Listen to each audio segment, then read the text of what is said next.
Hadirin sekalian, jamaah Masjid Al-Furqan yang mudah-mudahan kita semua senantiasa mendapatkan rahmat dan kasih sayang dari Allah Subhanahu wa taala.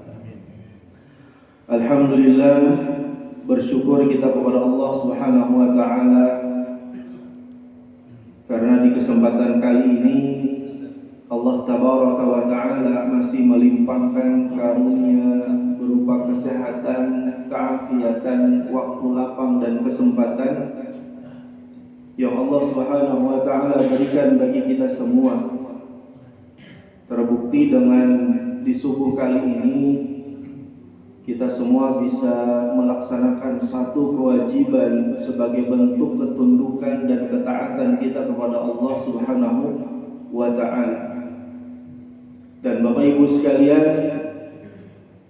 satu hal yang harus kita pahami, berkumpulnya kita di masjid ini dalam rangkaian ibadah kepada Allah Subhanahu wa taala, yaitu menunaikan salat subuh secara berjamaah. Sejatinya apa yang kita lakukan ini adalah sesuatu yang menyebabkan Nabi kita sallallahu alaihi wasallam itu tersenyum. Karena dalam sebuah riwayat disebutkan di subuh Senin, di hari di mana Nabi sallallahu alaihi wasallam wafat, beliau sallallahu alaihi wasallam membuka tirainya, bahasa kita tuh horden. Kemudian beliau memandang ke arah para sahabat beliau dengan pandangan yang menyejukkan hati beliau. Beliau senang, bahasa kitanya himung, melihat apa? Melihat para sahabat beliau bisa berkumpul di masjid untuk menunaikan sholat berjamaah. Jadi Bapak Ibu sekalian, apa yang kita lakukan, apa yang kita kerjakan dalam bentuk ibadah, yaitu sholat dengan berjamaah, harus kita pahami sebagai bentuk motivasinya adalah apa yang kita gawi, apa yang kita lakukan itu menyebabkan Nabi kita Shallallahu Alaihi Wasallam itu senang atau sidin bahagia melihat umatnya. Hadirin sekalian yang dimuliakan Allah Subhanahu wa taala, maka patut kita bersyukur kepada Allah Subhanahu wa taala dengan kesyukuran yang sangat luar biasa, karena sejatinya Bapak Ibu sekalian, tidak semua orang mendapatkan hidayah, tidak semua orang mendapatkan kesempatan yang sama seperti apa yang kita lakukan pada kali ini. Karena mungkin saja di antara mereka ada yang terhalang dari nikmat ibadah seperti apa yang kita rasakan. Semisal di antaranya karena sakit, karena kesibukan, karena hal-hal lain yang mungkin menghalangi mereka untuk bisa menunaikan sholat secara berjamaah. Hadirin yang dimuliakan Allah Subhanahu wa taala, kemudian salawat dan salam marilah selalu kita haturkan kepada junjungan kita Nabi besar Muhammad sallallahu alaihi wasallam. Mudah-mudahan dengan kita banyak bersalawat, kita semua akan mendapat syafaat pada hari kemudian. Hadirin, sebelum ulun memulai kajian subuh kali ini, pertama ulun mohon ampun dan maaf yang sebesar-besarnya jikalau apa yang ulun sampaikan di subuh kali ini mungkin terkesan menggurui Bapak Ibu sabarataan kada baik. Sejatinya apa yang ulun sampaikan adalah juga saling menasehati, tidak hanya untuk jamaah sekalian, terutama bagi diri ulun pribadi. Mudah-mudahan kita sama-sama kawan menggauli apa yang ulun sampaikan di subuh kali ini. Kemudian yang duduk di depan pian ini bahasanya belum tentu atau tidaklah orang yang terbaik di antara buhan pian sabarataan. Karena kebetulan Bapak Ibu sekalian, ulun diamanahkan untuk mencari penceramah. Kebetulan subuh ini Papa ada awal takon saikong awar takon saikong kada kawa takon saikong mahnya ada kajian di tempat lain. Jadi daripada subuh ini bahasanya apa kada jadi kajian barang jamula bakal katulan barang bahasa kita tengah. Ulun menyampaikan sedikit nasihat yang mudah-mudahan kiranya bisa bermanfaat bagi kita sabarataan. Hadirin jamaah salat subuh yang dimuliakan Allah Subhanahu wa taala. Ulun mengambil tema kajian subuh kali ini adalah sunnah yang hari ini banyak ditinggalkan oleh kaum muslimin. Jamaah rahimakumullah. Sunnah yang ulun maksudkan di kali ini adalah sunnah rawatib atau salat sunnah rawatib. Salat sunnah rawatib ini Bapak Ibu sekalian, sebagaimana yang kita pahami adalah salat sunnah yang mengiringi salat fardu, baik itu sebelum maupun sesudah. Salat yang mengiringi salat wajib, baik itu sebelum maupun sesudah, disebut dengan qabliyah dan ba'diyah. Jamaah rahimakumullah, kenapa ulun sebutkan sunnah ini banyak ditinggalkan oleh kaum muslimin? Karena yang kita pahami makna sunnah itu adalah sebagaimana yang mungkin kita pelajari di bangku sekolahan. Sunnat itu, ya, bahari itu dilajari ketuaan. Sunnat itu digawi babahala, ditinggalkan kada berdosa. Itu yang kita pahami, sehingga kadang makna istilah tersebut menyebabkan perkara tersebut atau ibadah tadi menjadi sesuatu yang dikesampingkan. Jar digawi babahala jujur kada digawi kada apa-apa, kada berdosa. Akhirnya makna kada berdosa itu tadi menyebabkan seseorang, menyebabkan kita ini Pak jadi terkesan kayak menyampingkan gitu. Bahasa gitu tuh meremehkan. Nah wajib aja kan ya. Syukur kalau ada gawi. Jujur tuh Pak, nang wajib aja syukur alhamdulillah kalau ada gawi gitu. Nang sunat pulang lah ya. Insyaallah. Nah, jadi Bapak Ibu sekalian, hari ini ulun ingin mengubah mindset kita atau cara berpikir kita yang dikerjakan berpahala, tidak dikerjakan kada berdosa itu kita geser sedikit saja dengan makna dikerjakan berpahala menyebabkan Allah tabaraka wa taala senang dan suka melihat kita, ditinggalkan kita jadi merasa rugi gitu. Kada digawi kita nang rugi. Amun kawa kita berpikir merubah mindset seperti itu, maka insya Allah Bapak Ibu sekalian yang kita kerjakan itu lalu kita merasa kada berat. Kada berat. Kenapa? Karena amun kada digawi kita merasa rugi. Jamaah rahimakumullah. Ada setidaknya 3 hal kenapa kita harus merubah cara berpikir kita. Kita harus merubah cara pandangan kita. Dari tadinya tidak dikerjakan kada berdosa, kada apa-apa. Kada apa-apa. Kita geser menjadi ketika kita kada menggawi, kita merasa rugi. Setidaknya ada 3 hal Bapak Ibu sekalian yang menyebabkan diri kita atau kita sabarataan ini termotivasi untuk menggawinya, termotivasi untuk melaksanakannya. Yang pertama Bapak Ibu sekalian adalah salat sunnah rawatib itu sebagai penyempurna salat wajib kita. Jadi salat rawatib itu Bapak Ibu sekalian adalah sebagai bentuk penyempurna daripada salat wajib kita. Siapa di masjid ini nang bahasanya salat wajib yang kita kerjakan itu bisa sempurna 100%. Siapa di antara kita nang kawa sambayang wajib nang 5 waktu itu bisa 100% sempurna. Bahkan ulun yakin Bapak Ibu sekalian tidak bermaksud mungkin menghakimi kita sabarataan. Kadang ketika kita sholat itu Bapak Ibu sekalian, pikiran kita, kehusyukan kita itu menjadi terganggu. Kadang-kala ketika kita sholat kita berpikir, mohon maaf kesana kemari.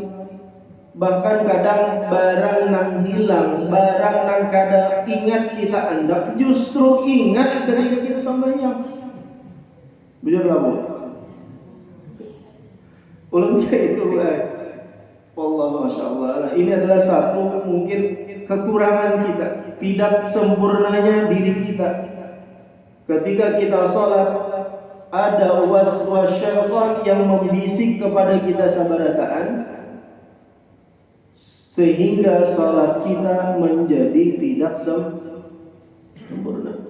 Kadang-kadang sempurna, mohon maaf seperti mungkin orang-orang yang bujur-bujurnya kawa sholatnya khusyuk luar biasa. Jamaah rahimakumullah, dasarnya apa? Pernah terjadi atau satu riwayat di zaman Nabi Shallallahu Alaihi Wasallam ada sahabat yang bertakun kepada Nabi Shallallahu Alaihi Wasallam, ya Rasulullah, ulun ini sembahyang kada kawa khusyuk gitu.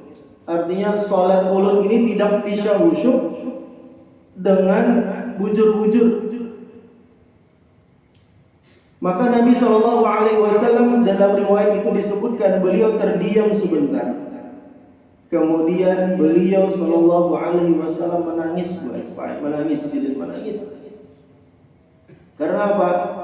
Karena beliau menyampaikan kepada sahabat tersebut, berusahalah engkau untuk khusyuk. Berusaha untuk khusyuk. Jadi di riwayat itu disebutkan seolah-olah Bapak Ibu sekalian, kita sholat itu digambarkan seperti bayi yang berjalan merangkak menuju orang tuanya. Kadang ketika berjalan tak gugur, tarabah, tetapi berusaha sampai kepada orang tua. Pertanyaannya, apakah orang tua ketika melihat anaknya tarabah, tak gugur, lalu sarik gitu? Ikam ini bahasa kita. Kenapa itu aja kada bisa? Ada Bapak Ibu sekalian. Orang tua yang dilakukan orang tua adalah justru ketika anak itu sampai kepada orang tua, maka orang tua tersebut akan memeluknya, akan mendekapnya. Maka begitu pula yang dilakukan oleh Allah Subhanahu wa taala seperti yang disebutkan oleh Nabi sallallahu alaihi wasallam.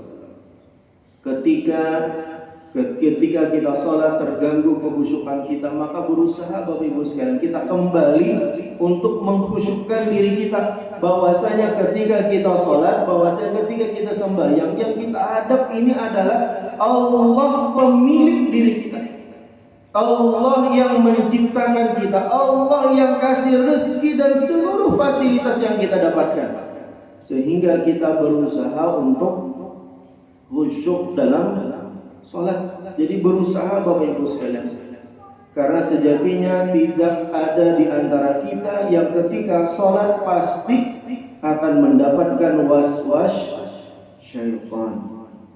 Nah, jadi Bapak Ibu sekalian, sholat rawatib yang kita gawi, sholat sunat qabliyah, ba'diyah yang kita kerjakan, itu adalah sebagai bentuk penyempurna daripada sholat wajib kita. Dasarnya adalah dari hadis Nabi SAW yang diriwayatkan oleh Al-Imam At-Tirmidzi, kata beliau SAW, inna awwala ma yuhasabu bihi al-'abdu yawmal qiyamati min 'amalihi salatuhu. Sesungguhnya jar Nabi SAW, inna awwala ma yuhasabu bihi al-'abdu yawmal qiyamati min 'amalihi salatuhu. Sesungguhnya amal ibadah yang pertama kali akan dipertanggungjawabkan, yang pertama kali akan dihisab oleh Allah Subhanahu wa taala pada hari kiamat kelak adalah salatnya, sembahyangnya. Bapak Ibu sekalian, ini yang pertama kali akan kita pertanggungjawabkan di hadapan Allah Tabaraka wa taala sebelum ibadah-ibadah yang lainnya.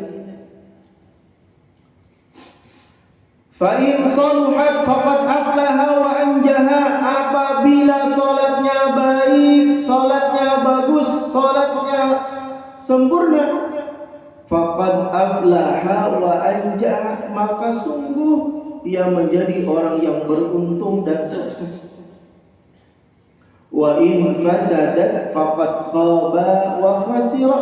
Apabila salatnya rusak, salatnya tidak benar, maka sungguh dia menjadi orang yang merugi. Nah, kemudian Bapak Ibu sekalian, fa in taqasa min fardhihi syai'un, apabila ada yang kurang dari salat fardunya, dari salat wajibnya tadi, apabila ada yang kurang, qala Rabbu azza wa jalla, maka Allah Subhanahu wa taala, Allah tabaraka wa taala berfirman, menyuruh kepada para malaikat, unzuru, lihatlah, hal li'abdi min tatawwu'in, apakah dalam diri hambaku itu ada tatawwu', ada salat sunat tatawwu'. Salat sunat tatawwu' itu tadi Bapak Ibu sekalian adalah salat sunat rawatib. Apakah inya menggawi sambahyang rawatib gitu? Fayukammalu biha, maka salat tatawwu' tadi, salat rawatib tadi menjadi penyempurna salat fardunya. Jadi bahasa kita tuh Bapak Ibu sekalian, ada ban bocor miris, maka nama nambali itu tadi adalah salat tatawwu' atau salat sunat rawatib. Fayukammalu biha man taqasa min al-fardhidah summa yakunu sairu amalihi ala dzalika. Kemudian berlaku pula dengan amalan-amalan yang lainnya. Nah, jadi Bapak Ibu sekalian, satu hal dulu harus kita pahami tadi, bahwasanya sambahyang rawatib kita, salat sunat tatawwu' yang kita kerjakan itu adalah penyempurna dari salat wajib kita. Nah, mudah-mudahan satu hal ini sudah mulai menggugah kita, sudah mulai membuat diri kita sedikit bersemangat atau mungkin lebih bersemangat untuk mengerjakan salat rawatib tadi. Jar Nabi SAW dalam riwayat ini, salat rawatib, salat tatawwu' adalah penyempurna daripada salat wajib kita. Dan ini adalah qala Rabb, Allah tabaraka wa ta'ala yang berfirman. Kalau bahasa kita ketika ada qala Rabb, ketika kami belajar bahari, ini adalah disebut dengan hadis qudsi. Jamaah rahimakumullah. Yang kedua, motivasi yang kedua, kenapa kita harus menggawi atau mengerjakan salat rawatib? Yang kedua, Allah Subhanahu wa ta'ala akan membangunkan baginya satu rumah di surga. Sebelum membaca riwayat atau hadis-hadis yang berhubungan dengan ini, ulun hendak bertakun dengan bampian barataan di dunia ini kita di masjid ini bisa ajar ulun, siapa yang hendak ulun ulahkan rumah, angkat tangan. Gratis ya. Tapi syaratnya kada mau bayaran. Pak. Salat sunat aja kan. Bapak ulun ulahkan rumah. Hendak pada taat, Pak. Hendak kita sabar taat. Dasarnya apa? Dasarnya adalah hadis dari Ummu Habibah. Ummu Habibah adalah salah seorang istri dari Nabi sallallahu alaihi wasallam. Jar Nabi sallallahu alaihi wasallam, "Ma min 'abdin muslimin yusalli lillahi kulla yawmin 12 rak'atan tatawwu'an ghaira fariidatin illa banallahu lahu baitan fil jannah." Kata Nabi Shallallahu Alaihi Wasallam dalam riwayat hadis ini Bapak Ibu sekalian diriwayatkan oleh Imam Muslim. Hadis sahih riwayat Imam Muslim. Tapi dari jalan istri Nabi Shallallahu Alaihi Wasallam yaitu Ummu Habibah. Berkata Nabi Shallallahu Alaihi Wasallam, "Ma min abdin muslimin, tidaklah seorang muslim." Artinya kadang membeda-bedakan siapapun Bapak Ibu sekalian yang dia memeluk agama Islam, bertuhankan Allah, kemudian yusalli lillahi kulla yawmin ithna asyrata rak'atan, kemudian dia salat karena Allah ithna asyrata rak'atan, sebanyak ithnata asyrata rak'atan, sebanyak 12 rakaat dalam sehari, tatawu'an. Kembali lagi adalah salat sunat tatawwu', ghaira fardhatin, selain dari salat wajibnya. Illa banallahu lahu baitan fil jannah, kecuali Allah akan bangunkan baginya satu rumah di surga. Masya Allah. Di surga baik. Di dunia aja kita himung luar biasa ya Bapak tukang. Di dunia aja kita himung senang luar biasa ketika ada seseorang yang menyampaikan kepada kita, mengkhabarkan kepada kita, pianna amun hakun sambayang 12 rakaat sehari tatawwu salat sunat aja, maka ulun bangunkan bagi pian satu rumah di dunia.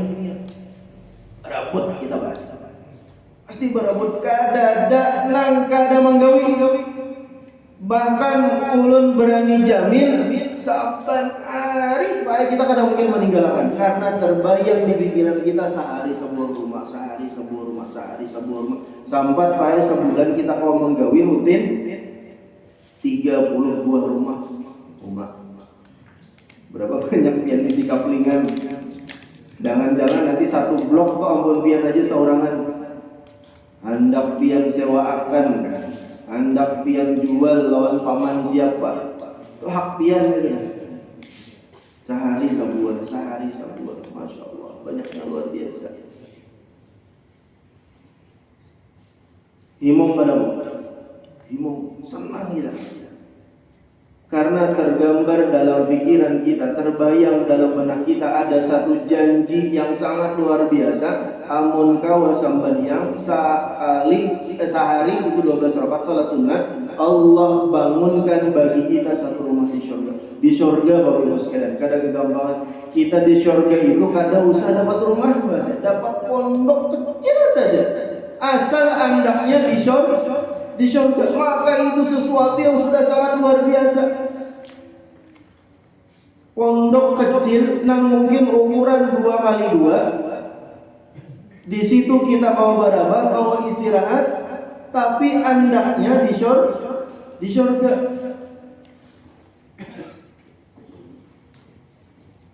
Ini kada pondok Bapak Ibu sekalian, kada pepondokan, tapi rumah. Dan itu berlaku di setiap harinya, karena hadis ini bermakna secara umum. Amun kita kawa menggawi dalam sehari 12 rakaat dari salat sunat tatawwu, Allah akan bangunkan bagi kita satu rumah di surga. Kemudian pertanyaannya, 12 rakaat itu apa aja? 12 rakaat yang disebutkan oleh Nabi SAW itu apa saja? Jadi Bapak Ibu sekalian, jumlah rakaat yang ditafsirkan dalam riwayat Muslim tadi juga disebutkan dalam riwayat At-Tirmidzi, An-Nasa'i dari hadis Ummu Habibah itu sendiri. Jadi ada lanjutan lagi dari riwayat Ummu Habibah. Kata Nabi SAW, qalat Ummu Habibah, qala Rasulullah SAW, berkata Ummu Habibah, berkata Nabi SAW. Jadi bahasa kita bini sidin menyambat, jar laki sidin gitu ya. Jar laki sidin itu adalah Nabi SAW. Man shalla 12 rak'atan, barang siapa yang melaksanakan salat 12 rak'atan, banallahu lahu baitan fil jannah, Allah akan bangunkan baginya satu rumah di surga. Arba'an qabla zuhri, nah ini buat 4 rakaat sebelum zuhur. Wa rak'ataini ba'da zuhri, dan 2 rakaat sesudah zuhur. Wa rak'ataini ba'da maghrib, 2 rakaat sesudah maghrib. Wa rak'ataini ba'da isya, 2 rakaat sesudah isya. Wa rak'ataini qabla al-fajr, dan 2 rakaat sebelum salat subuh. Jamaah rahimakumullah, kita sudah paham bahwasanya yang dimaksudkan oleh Nabi Shallallahu Alaihi Wasallam salat sunat 12 rakaat. Meskipun nanti ulun akan sebutkan ada juga hadis yang diriwayatkan oleh Imam Bukhari dan Muslim yang menyebutkan salat tatawwu itu baik 10 rakaat. Di sini disebutkan 12 rakaat. Meskipun ada riwayat lain yang menyebutkan salat sunat tatawwu itu sebanyak 10 rakaat. Jadi yang dimaksud sholat rawatibnya tadi adalah 4 rakaat sebelum zuhur. Kemudian 2 rakaat sesudahnya, ba'diyah. 2 rakaat sesudah maghrib, 2 rakaat sesudah isya, dan 2 rakaat sebelum subuh. Jamaah rahimakumullah. Mudah bagi kita kadang-kadang gampang aja sholat sunat itu. Mudah gitu kan. Tapi kadangkala itu menjadi sesuatu yang sulit. Karena untuk mendapatkan rumah di surga itu kada semudah yang kita bayangkan. Hendak dapat rumah di surga itu tidak semudah yang kita bayangkan. Terbukti apa Bapak Ibu sekalian? Kadangkala banyak hal yang menghalangi kita untuk bisa menunaikan hal seperti itu. Kadang awur walah penggawian alam-alam orang tahu ada azan gitu. Ulun kayak itu juga Pak. Makanya jar ulun sampaikan ini mudah-mudahan kau menasihati diri ulun seorang. Azan kau tahu kita mendengar orang azan gitu nah. Cuma karena kesibukan yang kita gawi, pekerjaan yang mungkin harus kita tutungkan taruh satu mat lagi. Tiba-tiba kaum amat parah yang ada jadi dapat rumah. Kadang waswas syaitan itu segala macam-macam. Azan berkumandang, kadang sakit parut banget. Hendak kami buang hajat dan lain sebagainya. Macam-macam nang waswas syaitan yang menghalangi kita gitu. Kadang kalau di kantoran itu kawai orang azan tiba-tiba bos punya gawi ngini ya.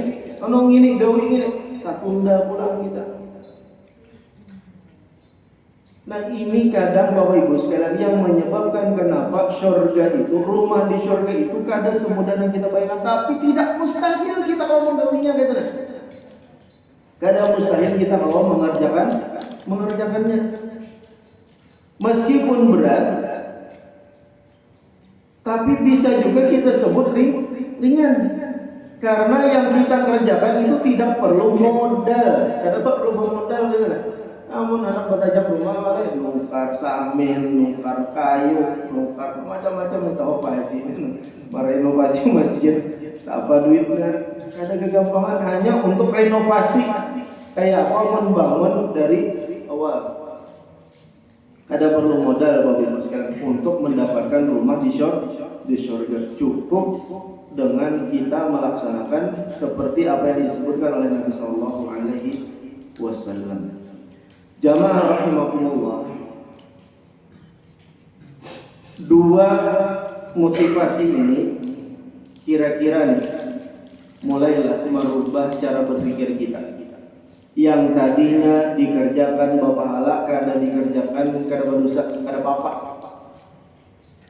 Mulai bergeser sekali cara pandang kita, cara berpikir kita yang tadinya kada berdosa itu tadi menjadi rugi namun kita kada menggawi.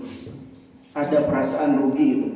Yang pertama tadi kita menjadi penyempurna salat wajib kita. Kemudian yang kedua, Allah bangunkan bagi kita satu rumah di surga. Berikutnya Bapak Ibu sekalian, di antara keistimewaan yang lain. Nih, makasih pengantin. Ini sponsor. Jadi kadang ulun nih buat kadang di lima gitu bahasa kita. Bahasa sorong makanan ini satu sisi ada rasa itu rasa apa ya? Rasa kada nyaman lawan orang atau ustadz yang berceramah di muka gitu. Sidin bawa badan murid nanti pada ini suap. Iya, cuman ya tadi ulun tuh kadang main baru tak padai lawan penceramah, ulun pak minta maaf, ustadz minta maaf banyak. Kada bermaksud mungkin kada sopan lawan dia, tapi ini adalah salah satu kesepakatan kami gitu. Nah artinya di tengah-tengah kajian ada sponsor lewat gitu. Ya sidin ayo kada apa-apa biasa gitu. Jadi jangan ulun baik tarusakan. Baiknya kadang ya tadi asa maras juga melihat sidin gitu nah rahat ceramah menaguk lior. Jadi kalian kira nyaman tinggal ya. Allah. Nggih. Bapak Ibu sekalian ulun lanjutkan sedikit tadi karena mungkin sebentar lagi isyraq. Nggih. Yang ketiga Bapak Ibu sekalian yang menjadi motivasi besar buat kita adalah yaitu keistimewaan salah satu di antara salat rawatib tadi yaitu adalah salat sunat sebelum subuh. Jar Nabi sallallahu alaihi wasallam dari riwayat Aisyah. Nah, Aisyah ini dinisidin ulang Aisyah radhiyallahu an yang diriwayatkan oleh Imam Muslim, kata Nabi sallallahu alaihi wasallam, "Anin Nabi sallallahu alaihi wasallam qala, rak'atul fajri khairum minad dunya wa ma fiha." 2 rakaat sebelum fajar, 2 rakaat sebelum subuh lebih baik daripada dunia dan seisinya. 2 rakaat sebelum subuh itu lebih baik, lebih utama di hadapan Allah Tabaraka wa Ta'ala, lebih baik daripada dunia dan seisinya. Kalau kita berpandir nanti jarang kuantan ini siapa yang paling banyak di tanah? Haji si Ano. Pak Haji paling banyak di tanah kan. Oke, sudah luar biasa. Itu kada ada apa-apanya Bapak Ibu sekalian. Dibandingkan apa yang disebutkan oleh Nabi sallallahu alaihi wasallam dengan 2 rakaat sebelum subuh, lebih baik daripada dunia dan seisinya. Kadang kita bayangkan dunia lawan seisinya. Ampun kita sama nang lain Pak kontrak menyewa lawan kita. Hanya dengan 2 rakaat sebelum subuh. Kalau bahasanya Bapak Ibu sekalian, kata dunia dan seisinya itu ulun geser sedikit. Jar ulun nangkawa 2 rakaat sebelum subuh. Kada usah misalkan miliaran. 1 juta saya kurang sebelum subuh ulun juga 1 juta saya kurang. Hibak masih kita sebelum subuh tuh. Kabarataan mau ambil bagian 1 juta. Kita kadang nang BL, mohon maaf misalkan BLT aja nang beberapa ratus ribu, nang itu mungkin dibagikan setiap bulan. Kita lihat antri malah. Bakuan apa aja Bapak Anas antri dan lain sebagainya. Itu dunia Pak. Ya tadi kalau kita kalkulasikan dengan hitung-hitungan dunia duit kita 1 juta, kada usah 1 juta Pak, 100 ribu aja kan kira-kira sakampungan pasti menggawi barata 100 ribu sehari ya sebulan 3 juta bagaji nakanya pegawai juga. Masya Allah luar biasa. Ini Allah Tabaraka wa Ta'ala menjanjikan lewat lisannya Nabi sallallahu alaihi wasallam, rak'atul fajri khairum minad dunya wa ma fiha, lebih baik daripada dunia dan seisinya. Cuman itu dari kadang faid muskilahnya itu, sulitnya itu, hitung-hitungan Allah itu kada kasat mata gitu lah, kada hitung-hitungan kita di dunia. Lalu menyebabkan cara berpikir kita mahadang gua aja Pak. Mahadang gua karena sudah tina umur 50 60 ya hanya beberapa masjid ya. Itu adalah cara berpikir yang kadang menurut ulun, menurut kita sabarataan itu keliru. Salah gitu. Justru kadang investasi itu harus dimulai dari sejak dini. Karena kita kada tahu Bapak Ibu sekalian, amal ibadah nang mana, ibadah mana nang kita gawi, nang itu diterima oleh Allah Subhanahu wa taala.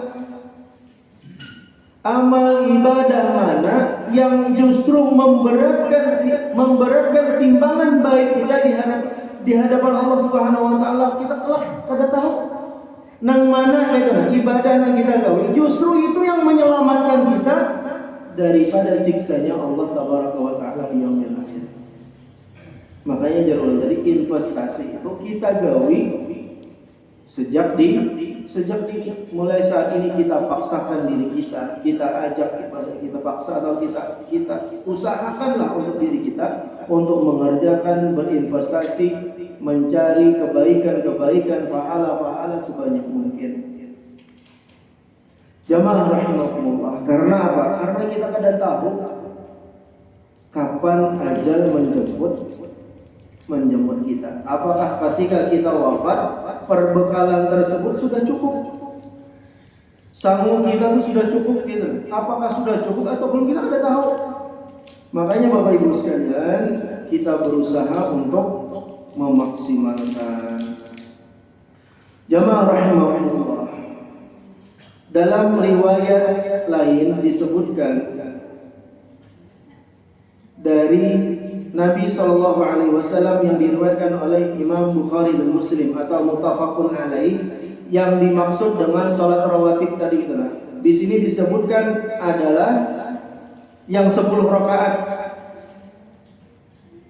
Wa fi hadis Ibnu Umar, dari hadis Ibnu Umar radhiyallahu anhu maqala, semoga Allah merahmati mereka berdua, radhiyallahu, Allah meridhai mereka berdua, berkata Nabi sallallahu alaihi, berkata Ibnu Umar tadi, hafidtu an Rasulillah sallallahu alaihi wasallam. Jadi Ibnu Umar, aku hafal apa yang dilakukan oleh Nabi sallallahu alaihi wasallam.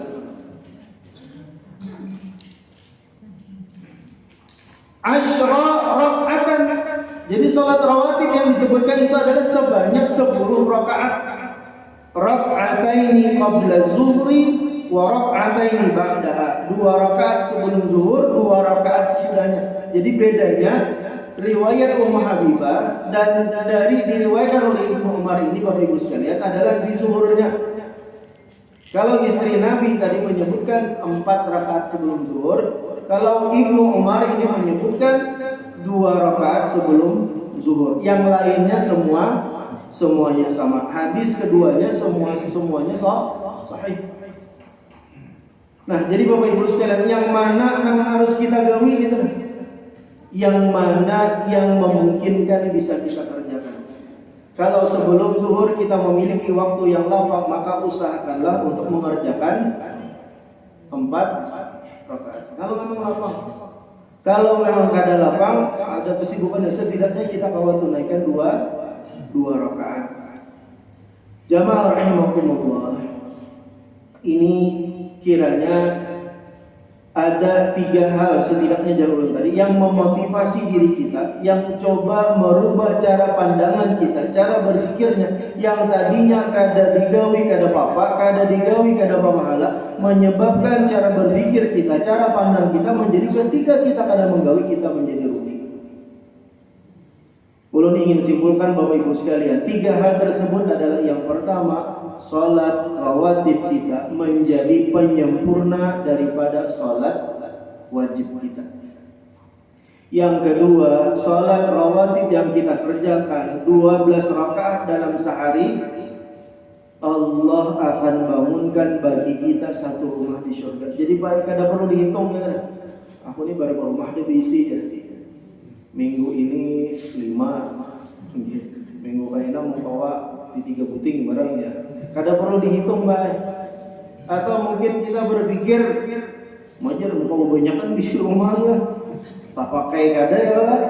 Rumah nang sabuah aja baik di rumah ini kadang kada tasapui ya, majar Bapak. Rumah nang sabuah aja kadang ada tasapui mulai muka sampai ke dapur. Kadang ada bersih gitu kan. Apalagi jar sehari sebuah mau itu kain aja ini. Sebuah rumah yang cukup baik. Nah itu baik cara berpikir, cara pandangan yang menurut kita sabadataan keliru. Karena jangan khawatir baik. Mungkin di akhirat kita aja di mana Allah mantap rumah kita aja mau kebanyakan. Seumur hidup misalnya 100 kali 100 putingnya ampun ulun aja kasih begitu sama anak. Ini mungkin adalah cara pandangan, cara berpikir yang kada pas gitu. Dasarnya apa ibu sekalian? Dasarnya adalah hadis dari Nabi SAW. Mungkin ini adalah penutup. Jadi Bapak Ibu sekalian, diceritakan, diriwayatkan tentang seseorang yang terakhir keluar dari neraka dan terakhir masuk surga. Orang nang paampihan ya, paampihan keluar dari neraka, paampihan masuk surga. Jadi Allah ketika itu berfirman kepada orang tersebut dalam ayat itu diceritakan, pergi engkau dan masuklah ke dalam surga. Idhab wadkhul fadkhulil jannah. Pergilah engkau dan masuk surga. Jadi banyak orang yang tadi masuk surga tadi, yang paamihan keluar dari neraka tadi, ketika berada di pintu surga ini, terbayang di pikirannya bahwasanya surga itu penuh dibakar. Karena pandudian datang. Babulik pulang kepada Allah Tabaraka wa Ta'ala, ya Rabb wajadtuha ma'a, wahai Allah, aku dapati surga itu sudah penuh dibakar. Kemudian Allah kembali berfirman kepada orang tersebut, idhab fadkhulil jannah. Pergilah engkau dan masuklah ke dalam surga. Babulik pulang baik orang tadi riwayat ke surga, hadapan pintu surga. Pikir pulang di kamar Pak sudah surga ini. Karena ada pandudian tadi. Nah, mudah-mudahan kita ada pandudian baik. Mudah-mudahan ada pandudian gitu. Jadi nang pandudian aja Allah berfirman pergilah engkau masuk surga. Ketika nang kedua kali itu berpikir pulangnya, bak sudah berbuli pulang baik Allah. Ya Allah wajadtuha mana? Ya Rabb wajadtuha mana? Aku dapat di surga itu sudah penuh. Kemudian yang ketiga kalinya Allah berfirman, idhab fadkhulil jannah walakad dunya walaka mithlud dunya wa ma fiha. Nah, orang yang pandudian dari Bapak Ibu sekalian, Allah memberikan baginya, menyediakan bagi orang tersebut adalah seperti dunia dan seisinya. Dunia dan seisinya hendak bertajak berapa rumah ya. Ini jadi tadi dunia ini amung kita samaan. Hendak pian tajaki berapa banyak buah. Allah kebanyakan. Bahkan di akhir riwayat disebutkan walakal asyru amsalnya, maka bagimu 10 kali lipat daripada dunia dan seisinya. Allahu Akbar. Jadi cara berpikir nanti salah saja dulu di mana jadi, di mana mengapling. Kalau orang yang terakhir masuk surga, terakhir keluar dari neraka, dia mendapatkan dunia dan seisinya. Kaplingan tanahnya itu seperti dunia dan seisinya. Bahkan Allah lipat gandakan menjadi 10 kali lipat. Bagaimana dengan orang yang terdahulu? Bagaimana dengan orang yang terdahulu masuk surga? Yaitu dari kalangan para nabi dan rasul, dari kalangan para sahabat. Dan mudah-mudahan kita juga mendapatkan bagian yang Allah janjikan, yaitu mendapatkan rumah di surganya Allah Tabaraka wa Ta'ala. Bapak Ibu sekalian, ini kiranya apa yang bisa ulun sampaikan. Kadang ya tadi banyak pandir baik bisa salah. Kadang ya ulun tadi mudah untuk menyampaikan, menggawinya itu kadang yang sulit atau berat. Makanya Bapak Ibu sekalian, hati kita atau iman kita itu kadang yazidu wa yanqus. Kadang bisa bertambah, kadang bisa berkurang. Nah, mudah-mudahan dengan kajian kita di Masjid Al-Furqan ini, yaitu subuh Ahad dan malam Kamis, setidaknya Bapak Ibu sekalian kawa memompa keimanan kita, kawa memompa semangat kita untuk beribadah kepada Allah Subhanahu wa taala. Kawa memompa semangat kita, nah ketika banyak tadi mulai berkimpis, kita kumpul supaya apa? Supaya membuat diri kita bersemangat dalam beribadah kepada Allah Subhanahu wa taala. Bapak Ibu sekalian di Allah Subhanahu wa taala, ini sekali lagi kada bermaksud menggurui bian, kada bermaksud muka ini bahasanya pemimintarnya atau pembaiknya gitu. Kada. Ini adalah semata-mata sebagai bentuk ikhtiar kita sabaratan, tak saling nasihat menasihati dalam kebaikan. Jadi bahasa kita itu Bapak Ibu sekalian, masuk surga itu jangan saurangan. Jangan seorang aja gitu nak maksudnya, tapi mengkawa bawa-bawaan. Aman kebetulan nanti Bapak Ibu sekalian tadahulu pada nang di muka ini masuk surganya Allah, maka mohon dengan sangat gitu cari kita cari, ya kan, kita saling mencari, Pak. Mana Paman Udin, mana Om Sapri, cari, Pak. Saling mencari kita, nah. Saling mencari kita. Ya tadi, mudah-mudahan dengan berkah kita berkumpul di tempat yang baik ini, Allah juga akan kumpulkan kita di tempat terbaik, di tempat kembali kita, yaitu di surganya Allah Tabaraka wa Ta'ala. Ini kiranya apa yang bisa Allah sampaikan. Salah ilah mohon dimaafkan. Billahi bisabilil haq fastabiqul khairat. Assalamualaikum warahmatullahi wabarakatuh.